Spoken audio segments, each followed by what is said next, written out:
Welcome, Jay. Thanks, Lisa. What inspired you to put your name forward as a candidate in this election?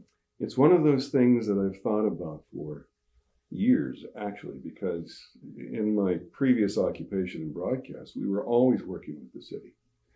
And I've got this love for where we live, and I know that we all have to contribute to make it even better.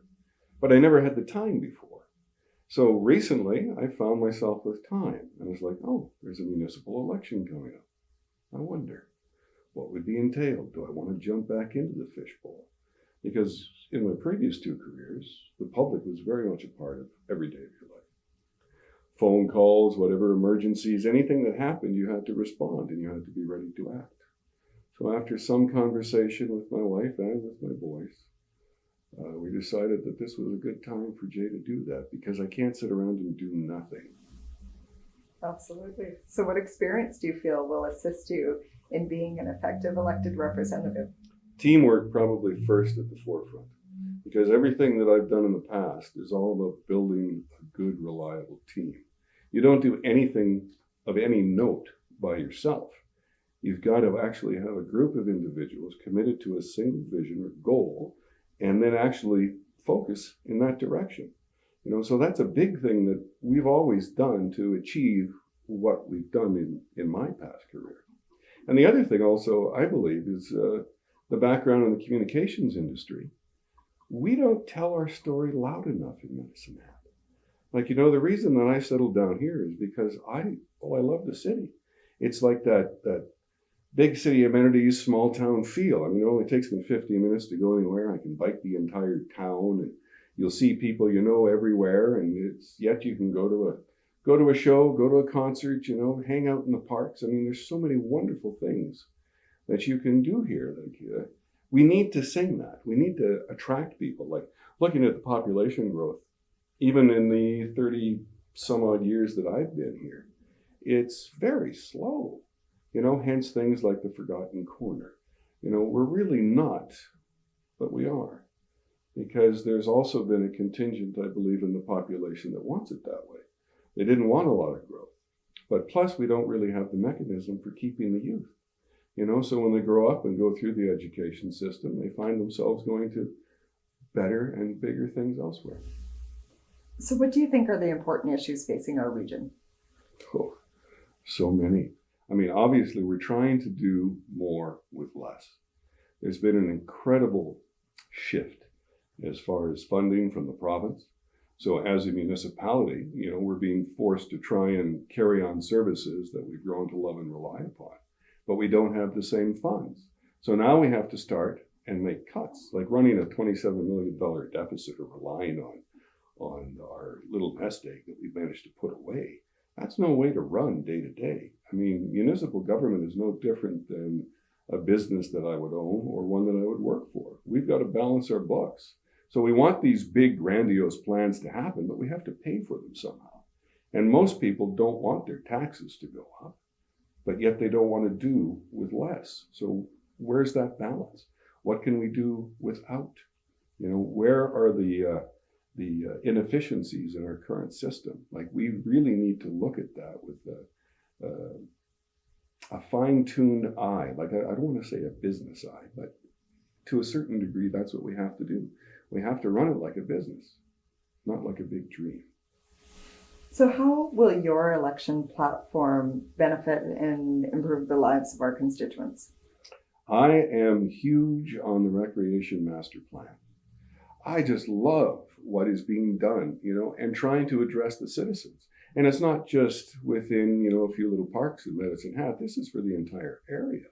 And I was kind of disappointed, and I really shouldn't be, because sometimes my memory inflates numbers. But any of the research that I've been involved with in the past, it has to be reliable.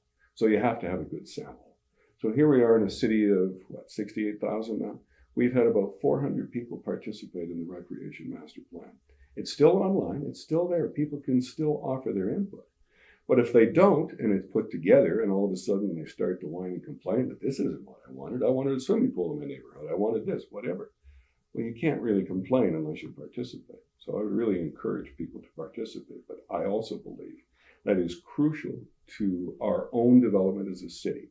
You're not going to attract people coming in if we don't have these family-friendly places for people to go. And they also have to be accessible. The waterfront development, I think, is absolutely crucial to that development.